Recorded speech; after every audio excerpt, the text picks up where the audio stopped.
we generated around 560 plus million impressions organically. There was creating property cards for the first time for people owning houses in the rural areas.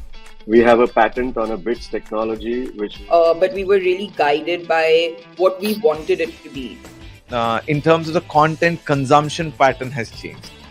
Very competitive, very crowded. The objective is basically to democratize cancer care. I see a very bright future for retail industry. Technology now allows us to scale up. We also want to help patients become more compliant. If I look at the custom solutions market, it's almost about $1,500 billion. Your customers will not continue to be with you if you don't change gear. We had adopted digitalization much earlier. within a very short span of time, we are the number one operator in the whole of South India.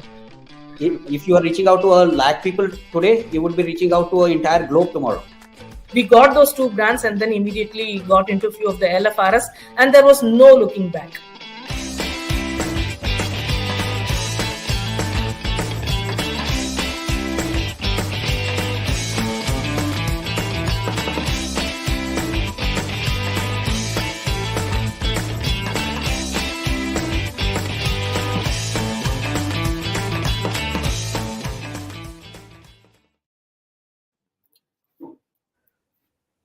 Hello, everyone, and welcome to the 35th episode of Ascent Talks. Before I actually introduce, I want to thank each of you guys for all the sharings and all those viewerships that we've been getting. Viewerships have been the highest, and of course on the podcast channels too. So thanks for sharing all that. So my name is Ajit Panikar, and I'm an Ascent member for 10 years, and I lead Nova, an air conditioning company, and Pure Blue, a tech-enabled startup in the air conditioning domain. And as usual, my co-host is Aleem. How are you doing, buddy? Fantastic, and good morning, everyone. Good morning and welcome to Ascent Talks. My name is Aleem. I run an advertising and marketing company here in Mumbai, and we're very excited to have you on the 35th episode. 35 is a very lucky number for me because I always wanted that many marks to pass. So... Well, you did well, my buddy. You did well. You did well. For all you guys who are joining us for the first time, a quick intro to Ascent. Ascent is a non-profit organization founded by Harsh Mariwala, Chairman Marico Limited, and his deep passion for identifying promising entrepreneurs in the growth stage. Its primary objective is to support these entrepreneurs in expanding their enterprises and enhancing their entrepreneurial journey. Since its establishment in 2012, Ascent has successfully empowered over 850 entrepreneurs throughout India. Ascent stands out as a remarkable platform that fosters peer-to-peer collaboration, leveraging the collective strength of its members. And at the heart of this platform are self-facilitated groups called the trust groups, where entrepreneurs come together to share their experiences, exchange ideas, and provide invaluable insights. By creating such a vibrant ecosystem for learning and growth, Ascent enables its members to benefit from each other's knowledge and expertise. Ascent Talks, which takes place on a weekly basis, showcases the journey of Ascent members, highlighting their fascinating entrepreneurial experiences. So let's bring in our guest today, Aleem. Absolutely. Welcoming Preeti Sharma. She's the director at Pragati Software. She's an MBA from Mumbai University and Global Executive MBA from Barcelona. She has over 37 years of experience, primarily in marketing. She started her career in 1987 with NOSIL. She then started Pragati Software and looks after marketing and business development. And she's also the recipient of the Outstanding Woman Entrepreneur in 2007 award, jointly constituted by the FICCI Ladies Organization, Barcelona Chambers of Commerce, and Manhattan Chamber of Commerce. She's been associated with the Sherry Blair Foundation for their mentorship program, where she has been part of the first worldwide pilot program that ended in July 2011. She's also currently appointed as one of the board of directors from India for IESE Barcelona, Spain. Welcome, Preeti Sharma, to the show, and we're excited to have you and learn more about what you do. Thank you, guys. It's a pleasure to be here on the 35th session. Like 35 is lucky for me also, so good for that. I'm also in numerology, so 8 is a good number. Oh. It is a number of hard work. For me, it was a number of just getting to the next class. But yeah, Preeti, tell us, what do you do? What is unique about Pragati Software, and what exactly is the potential you see in this? Yeah. So basically, Pragati Software is an IT training company, and we provide IT training solutions which are customized for the corporate world. So when we say IT, we are basically putting the subjects into three different categories. So one is the office automation tools, one is programming languages, and one is emerging technologies. There are three different baskets where we do programs. And these programs are typically designed for corporates, which means they are quick programs. We don't have too much time. The corporate world doesn't have too much time to have long sessions. So typically a session would be probably 16 hours, or it could be the max time we would take to teach a technology would be 5 days. So maximum would be 60 hours. So these are all fast-paced programs where we expect people to understand how to use a particular technology and give them a quick start to then figure out how to use it in an advanced way. So that is where we stand. Today, we have more than 250 customers who train with us. Our top customers are fintech of the country. So most fintechs we have worked with, and we continue to work with them because fintech is an area where a lot of technology enablement has happened since COVID, and even prior to COVID when we had the demat. A lot of things are moving towards technology in the fintech market. So that is what we do. It's amazing. Yeah. So, Preeti, one of the questions that I have in my mind is, what are the kind? You're into edtech training, and that's also into. You spoke about corporates. I want you to actually tell our viewers what are the kind of opportunities that this industry holds, and also I want you to especially touch upon, as small business or what we call as the MSMEs. Are they in any way involved in training? Because if you ask any MSME, that training is not my job. I mean, I always want trained people available. I can't afford training. And let's be honest about it. Their margins are also not so big that they can afford all these, what the corporates can do it. So throw us some light into both these, the opportunities and the MSME training. Yes. So the Indian edtech industry is expected to reach US 4 billion by 2025. Okay. And for us, the biggest challenges in the country that the NASSCOM studies say 70 to 80% of the engineering and IT graduates are unemployable. So these are students who are doing the courses, they are getting the degrees, they're probably getting some good marks there, 90%, whatever, but they don't really know their core subject. And I'm sure you would have seen it. You find a candidate walking in, when you ask deeper questions, you realize they really have not done the work which is needed for the job. So there is a huge skill gap in the country. And what the IT industry and what the other bigger companies are doing is they recognize that there is a skill gap, and they recognize that they will need to be much more proactive to then address this skill gap. And that is why they have designed, along with companies like Pragati Software, very structured training programs so that they are able to then fit the gap and say, okay, now you attend this program at Pragati Software, come back, and now you know Java very well, or you know Python very well, or you know Excel very well, or you know macros very well. So they are very clear that they will need to get people trained. In fact, many times these companies have training during the induction. When they join, they have 3 months of IT training. Sometimes they start the IT training even before the student joins. So maybe in the last semester of engineering or the last year of engineering, they start training. For us as SMEs, the learning is that we should try to help our employees by providing these formal training programs to do their work much faster. Problem an SME thinks no person will join, he will learn on the job, some other fellow will teach him, he'll figure it out. To my mind, today, the turnaround time of any employees between 18 to 24 months or even 36 months, the new generation. So we as SMEs, we don't have that much time to even get the worth back. It would be a better idea to train the person in the beginning when they join on whatever gap they have. And especially the gap tends to be more of technology, among other things, because technology is moving so fast that the person doesn't even have the mindset of technology. So it's all about changing the mindset of the SME in terms of taking people who will come and you train them immediately and get them to work. So the concept of training should be there. Let me also tell you, Ajit, that trainings are not very costly. So the trainings which we provide, they are very, very value priced. So the SMEs don't have to worry. It's just that they have never thought about this option. People haven't thought that, okay, there is a company like Pragati who'll take the responsibility, who'll train your guy on Excel, who'll probably train him on Java, who'll train him on something, and I'll get a ready-made guy to join within 5 days or 10 days. If you were to divide their salaries and see the training cost, it's really not high. It's a very, very good idea.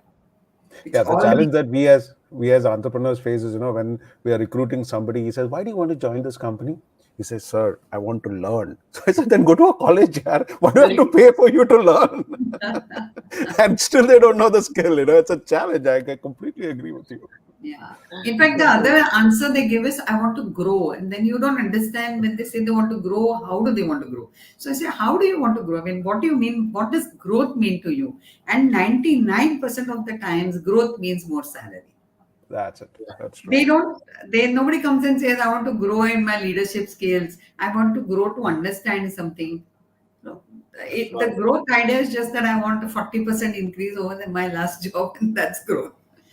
Then you have to go and tell them, now look, you also need to learn to be able to grow. So Preeti, I'm sure you're touching a lot of hearts while you're saying this, because everybody has the same pain point. All of us have the same pain point, and every time we're taking an interview, it's the same issue that how it's always about them and not about us anymore. And how the tables have turned. So Preeti, now tell us, since we are now getting deeper into the topic, what kind of changes do you bring? When I talk about that, I'm assuming there's a lot of competition. So what is unique about you, and what kind of changes do you bring in an organization? Yeah. So what is unique about Pragati is a couple of things. One is a huge track record. So we are in business for last 33 years. We have seen all the upsides and downsides. We have seen so many times the IT industry has been written off. Y2K came, this came, that came, COVID came, everything came. We have survived. So I think what we bring to the customer is a concept of reliability. Like when they come to us for a training program, they just don't have to worry about it. Who is the person who comes to us? Typically, it's an HR manager, an L&D head. So they know for sure that when they come to Pragati, the training delivery is going to be perfect. See, finally, what you want is you place an order, you want the person to do what they promise to do. It will be very simple way. So when Pragati promises a training program, they deliver. Now, what does it really mean? It means in a very basic level that what you started as your objective of the training. Say, for example, you had a particular objective of having a skill enhancement done in the organization on, say, digital marketing. Okay. Then at the end of the 2 days, we should have a great difference made to those participants so that when they go back to their work on the third day, they are able to actually use their knowledge in their workspace. So our programs are not theoretical.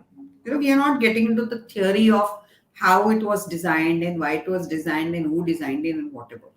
Our program, within the first 10 minutes, we start getting the people on the computer and say, hey, can we do this exercise? Can we do this case study? Can we actually do this pain area which you will normally face? Like most of the times I find people know Excel, but they don't know how to create a framework of Excel. So they will do a total, but the total will be done on the calculator. They will not even use the sum function, even if they know the sum function, because they haven't understood that by putting it as a sum function, further if any change comes, it is automatic. So these kind of frameworks they don't use. They are not able to visualize. And our job is to tell them, you're going to save your time. You're going to reduce your stress by learning it in the formal way. So we are teaching organizations to increase their knowledge base. After you do a training program with us, say 10 people have attended, suddenly those 10 people are from ignorance to knowledge within 24 hours or 48 hours. I think that's the value we bring. It's like totally, you come, you got the training served to you, and at the end of the day, you know it. Now, when 10 people come, just like in any class, all 10 are not going to learn the same way. Surely we understand that. So there will be some people who become experts in that particular subject, and when they become experts, they are then able to help others while at work. Hey, I know this macro, can you come to me? So we also create a feeling of like people can go to this expert in their organization. We encourage them to create experts to go to them. So that is how we are changing the way the company works. Actually, the mindset of technology has to change today. In every business case, in every piece of business, there is technology. You cannot escape it. Sure. And so Yeah, if so you Preeti, so Preeti, I want to actually deep dive into a little bit about your own personal. I know what you've done is a great value proposition for a lot of these companies and a lot of us MSMEs also who like us. But I want to also deep dive into your entrepreneurial journey. You started this business with your husband, right? Yes. And you come from a joint family. You've got children. Tell us, how did that whole thing happen, and how has that journey been? I know it's never easy, especially in the Indian context. 100%, it's never been. So we have a lot of women entrepreneurs or aspiring entrepreneurs who are listening to us. So tell us your story as to how did this happen and what's the message that you have for them. Yeah. So we started from a rented house. We didn't have co-working spaces then. So I got married and IT was not on my mind. I'm a BCom graduate. My basic education is from BCom Podar College, and I did my MBA from Bombay University, and nothing to do with IT. That time IT was not even there. And I get married, and then I was in my job at NOSIL, as you mentioned, and I was between jobs and had to join Johnson and Johnson as a product manager. And I was like not even thinking of joining the business. And there was a particular training program I remember called as Word Star, and there was no trainer available that time. And my husband Pradyum said, "Look, now I don't have anybody, so why don't you, fill in up and teach?" I said, "Me, I don't know this." And I remember the entire night he taught me Word Star. And I recorded it and I taught the next day. And I really felt so good because we come from family of teachers. My father-in-law is a professor. My mother is a teacher in the school. So teaching is something which really, we really enjoy. So I was like, okay, now I don't want to go for this corporate job. And that's how I decided to join. And that time it was a proprietorship firm. And then we made it a private limited company. I was the first trainers, you can say. After that, after a couple of months, we started recruiting trainers. So training, you can see it was Pragati Software Private Limited, but the business is training. So that is my value add to the business. Nice. Yeah, but tell us how this journey has been, being a woman entrepreneur. What are the challenges that you faced? Was it all that easy? Managing, balancing work and not that personal life? easy. So yeah, I think women entrepreneurs of our age, and I will specifically say that the work division is still you are expected to take care of the house, and you're also doing the business. And the challenge, firstly, I found was more from the stakeholders. Ajit, you'll be very surprised. My employees itself were not taking me seriously. They would think, "Are this lady, pata nahi, she's come. First of all, she's the wife." I don't know why people think when you're the wife, you can't be an independent person. So I'm in this business because I'm competent. I'm not in this business because I'm the wife of my husband. Amazing. That differentiation is very clear. I'm here as an equal partner. I'm here as to add equal value. I'm here because I am competent. That's it. I'm not here because I didn't have any other possibility in life. कि भाई घर का business चलाना है. No, it is not that way. But the stakeholders tend to think that way. Whether it is the employee, whether it's the customer, whether it's the banker, whether it's any other vendor partner, the first impression they have is you are not serious enough. Like, we don't know, you'll have a child and you will stop coming. We don't know, you have some problem in life and you will stop coming. We don't know you're serious enough. So I think for me to change that mindset was much more difficult than the family mindset. Now it's of course a different story. You proved yourself and you walked that journey. And I'm sure a lot of women entrepreneurs will face that bias even today. That bias that, maybe, you don't have it in you, or maybe you're just taking the easy route. It was never an easy route for me. For me, I've started this business because I'm passionate about entrepreneurship. It's not because I didn't have an option. Of course, I had options of jobs elsewhere, like all of us have. So that story is very interesting. And coming on the home front, what I would like to say is that the support of the family is very important to a women entrepreneur. So if we can do something as women entrepreneurs to be more, positive about getting support, whether it's from the husband, whether it's from the in-laws, whether it's from even my daughter. So I remember in every award function, I always make it a point. I have got many awards. So in those award functions, I always make it a point to thank my family, because without their support, I couldn't have been here. So for me, it is the support of the family, specifically my husband, my mother-in-law, my daughter, all of them who allowed me to be there. Who said, okay, you can fly, you can do whatever you wish. I think that's the important part. Even I always thank my wife in every award function. नहीं तो घर पे डंडे पड़ेंगे. Absolutely right. You're smart, Aleem. I always knew that actually. Your proof मिल गया मुझे. Preeti, tell us about this global MBA that you did, and what is this Barcelona connection that you have? Yeah.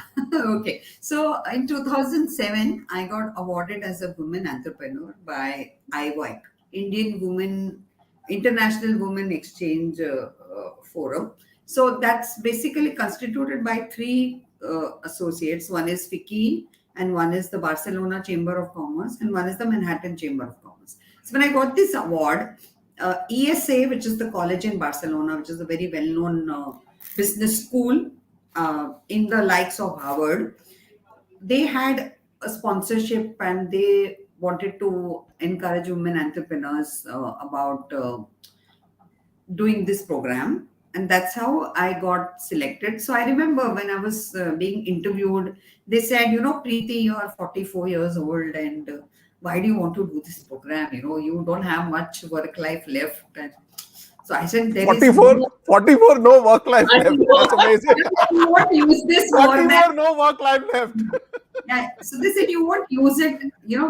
Our normal age group is 30 to 35, 36. That's what they told me. And you are much above the age. You are a woman and you are also, an Asian. I was the only Asian in class actually there. And so, how will you, we are like concerned whether we should offer you this seat or not. And I said, look, there is no age to learn, right? I want to learn because I see a gap and I think your course can add value to me. And so why not? And that's how I went for 18 months to Barcelona. And this was a global MBA. So it was like 2 months you stay there, come back, then go 2 months and you go to different countries. So we did Spain, we did US, we did China, we did India. So that was about my journey. Aleem, you tell a seasoned entrepreneur that you're 44, you're women, and you can't do it, and that's it. ये तो अभी करके दिखाना ही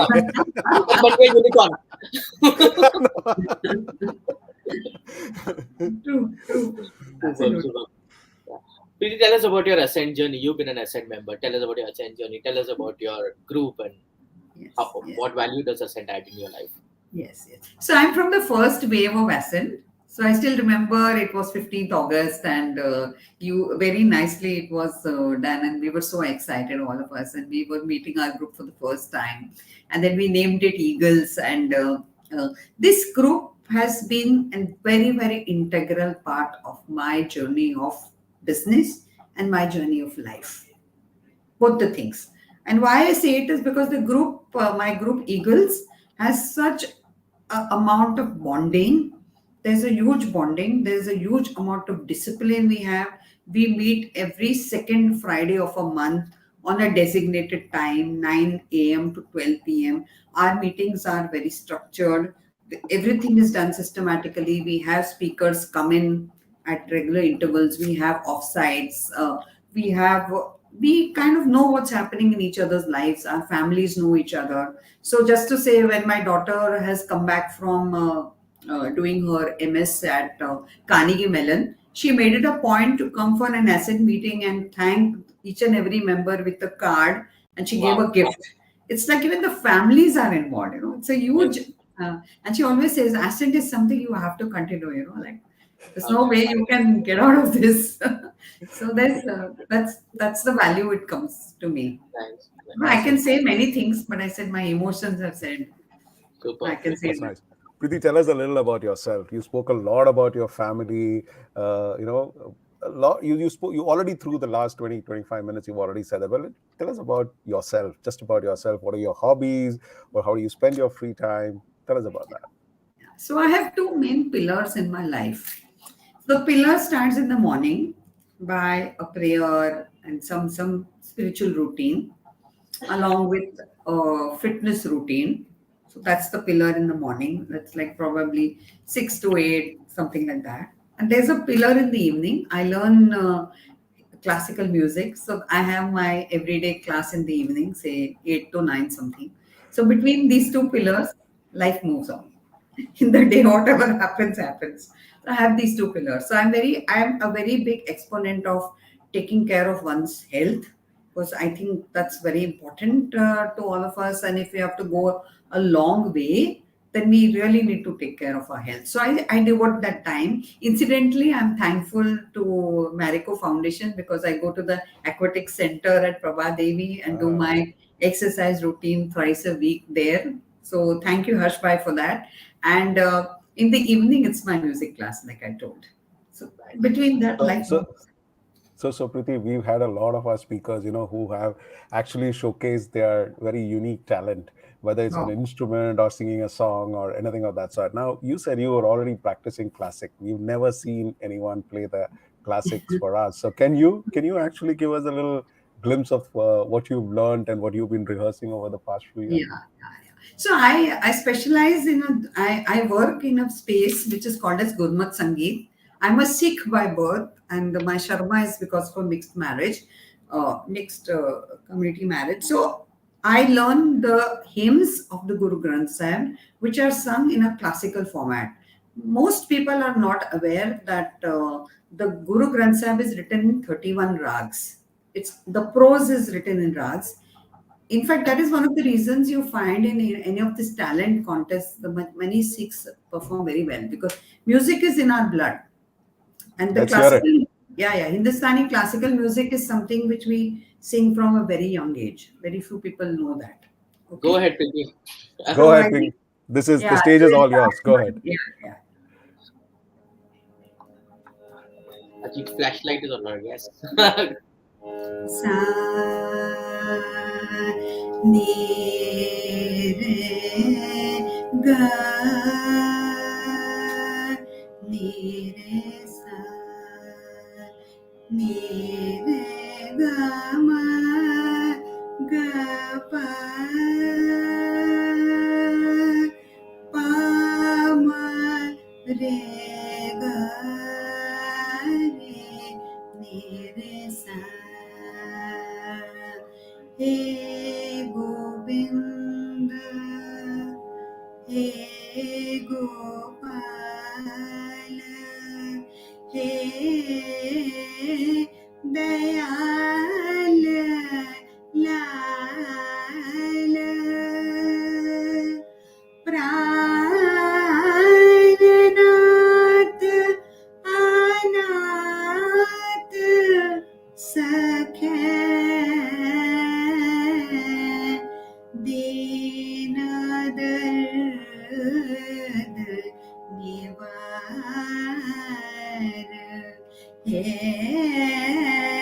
Samrat Agam Purana Moe Mayadhar Andkup Mahabaya Nanak Par Utar Ad Gure Namaha Jugat Gure Namaha Sat Gure Namaha Shri Gurudeve Namaha आँखों Satnam Shri Wahe Guru.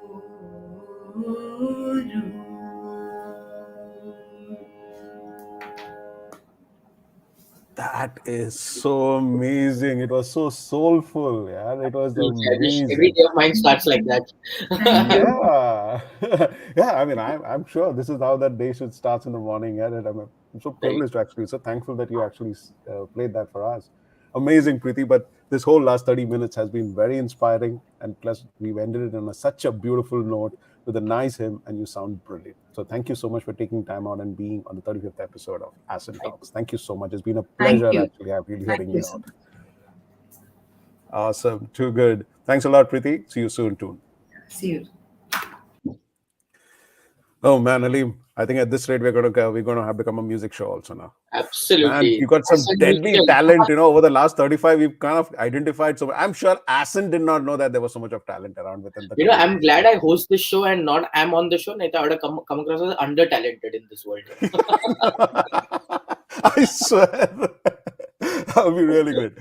All right, guys. So we've come to the end of our show. We are down with our 30 minutes. And if you liked our shows, go ahead, just share it. Just send it to another entrepreneur, and he'll be very happy to actually just get this motivation starting on a Friday. We do it on Friday so that you can even catch up our shows on a Saturday or a Sunday. And if you are a growth-ready entrepreneur and you want to be part of the Ascent cohort, now you've seen 35 entrepreneurs, so you've got kind of a feel of who are the kind of members that we have at Ascent. And if it inspires you to be part of our cohort, get to ascentfoundation.in, put in an application. The Ascent team's going to get in touch with you. And if you're truly growth ready, they'll bring you on board as members. Big disclaimer here, this is not like paying a fee and just getting into a membership. There is a process in place, and the Ascent team will explain that to you. So a fantastic 35. Hey, Aditi, that's great. I mean, I'm sure inspiring mother you have. Great. Thank you so much. Absolutely. Truly inspiring mother, Aditi.